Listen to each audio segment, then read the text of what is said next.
Welcome back to another episode of 40 Facts about the 40K universe. I am your host, Gershwin, and you are watching One Mind Syndicate.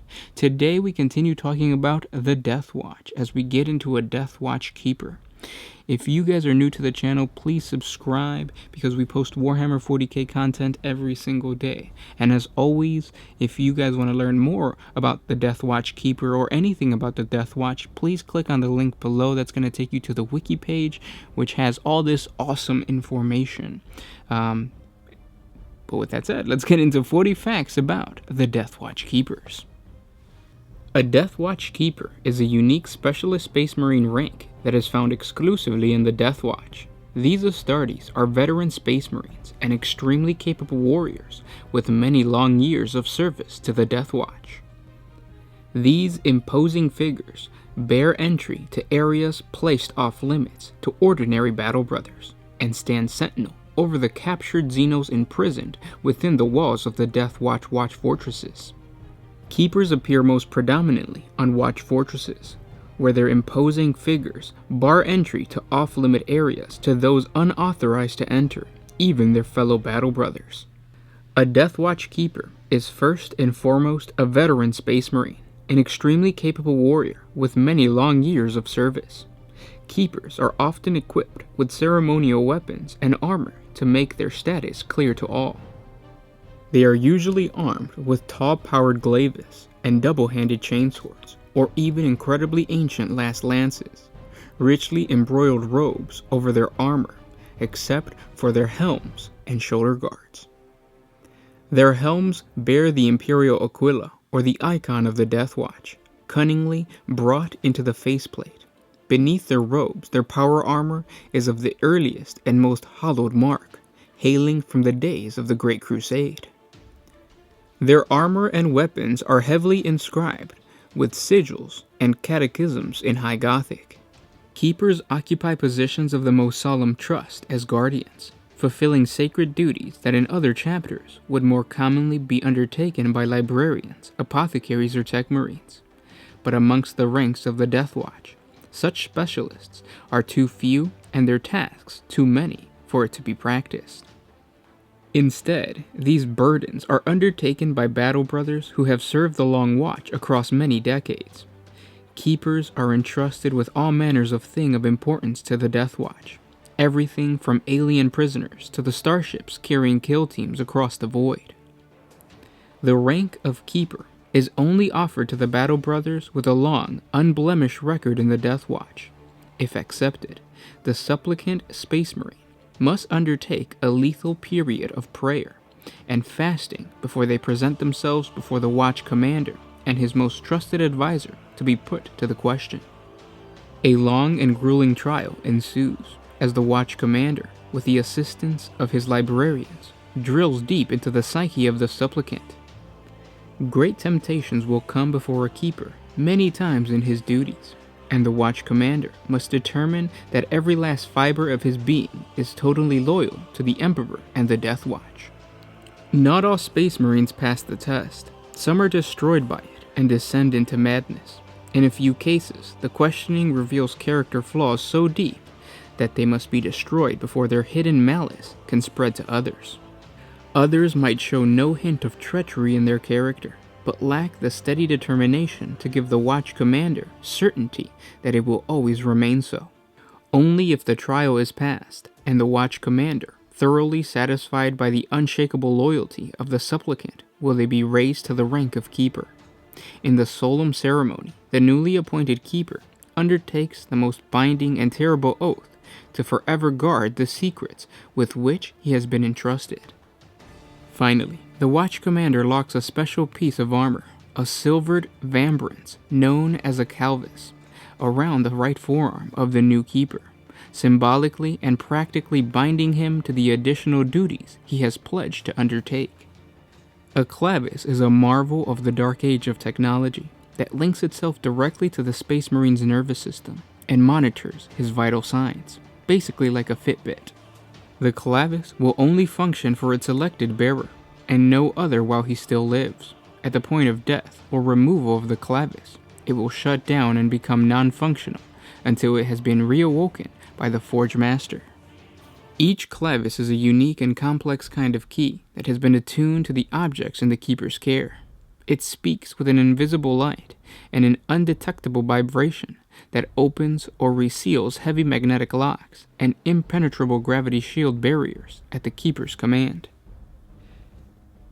It also enables auto defenses to register the keeper as a friend and stand down when he is in the area, protected by their vigilance. Aboard a starship, the clavus will permit access to the command chapel and stir the machine spirit therein for the rite of activation. Though the clavus is both a real and symbolic tool of the keeper, it is only a part of what defines him in his task. A keeper must also learn many secret watchwords and hidden phrases of power. He must master the correct rite of opening and closing for the places under his guardianship and the proper supplications of the machine spirits in his care. A keeper is inducted into many mysteries pertinent to the object of his duty and will come to know more of it than other living space marines. He may often be called upon for counsel regarding what he has learned in the last years, and eventually it will fall to him to conduct the training of his own successor. Individual keepers may carry out widely diverse duties. The most militant are often given over to the confinement and control of the alien prisoners kept at watch fortresses for interrogation. They will learn special techniques for straining and pain application from apothecaries and inquisitors to better dominate their charge, as well as details on the care and feeding of them so that they will not expire prematurely. Keepers originating from the chapter known for their experiences in starship combat and maneuvering will more commonly be placed in charge of Deathwatch rapid strike vessels and bend their studies to combat in the void. The keepers of starships have the grave responsibility of successfully delivering kill teams to their target and extracting them afterwards. Such undertakings requires a balance of subtlety and boldness that has made certain keepers within the Deathwatch justly famous for their skills in this regard. Space Marines of a highly monastic or scholarly learning will often be assigned to be keepers in charge of data crypts and logic engines containing restricted xenoloore. Such data may be considered too dangerous to be freely accessible, but it is part of the keeper's role to glean a core understanding of what he guards, in case such knowledge is ever needed. In some regions, watch stations must be permanently manned due to the dire nature of the threat they guard against.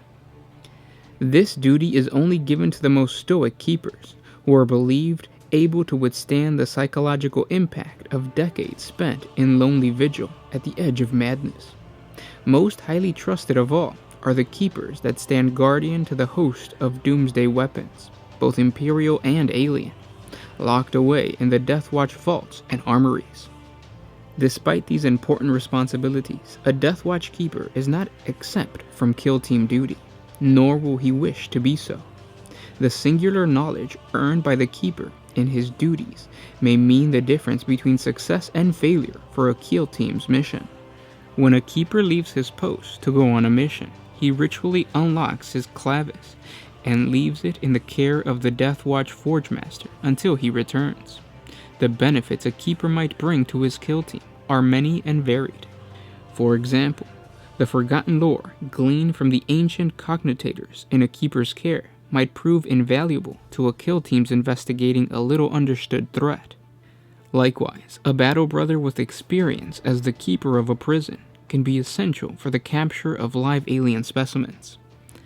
For a vital mission, the keeper of a starship might even pass control of his vessel to a subordinate so that he can accompany the kill team to the surface. From there, he can direct orbital bombardments and emplace Vox or teleport beacons to ensure the rapid deployment or evacuation of Deathwatch forces. One of the most notable keepers was Brother Curus. Brother Curus was standing his fourth vigil on the Long Watch at the time of the defense of Watch Station Middale, his second vigil as a keeper.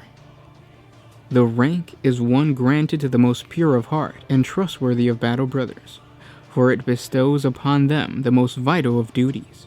Brother Curus' first vigil was served at a watch fortress somewhere toward the galactic core, its name in nature unrecorded. His second vigil was mounted at Watch Fortress Erico, where he discharged his Apothecarion oath with such dedication that the Chamber of Vigilance requested he remain there and stand a third vigil as a keeper, an honor which he and his parent chapter, the Blood Angels, accede to. As a keeper, Brother Curus stood his third vigil, standing guard over the dreaded content of the Xenos Bestiarium. He acts as warden and executioner, and occasionally as interrogator of numerous fell aliens, including captured Tau, Eldar, and Orcs, as well as organisms never before encountered or categorized in the extensive archives of the Ordo Xenos. When one such being broke its bond by shifting the molecules of its body from one state of matter to something entirely unknown, Brother Curus was responsible for containing it, and in so, he learned the key to defeating its entire kin should they ever be encountered again. In laying low with blasphemous entities, Brother Curus fulfilled his third Apothecarion oath, but as before, it was requested of him that he remain on Watch Fortress Erico, so valued were his skills and experiences.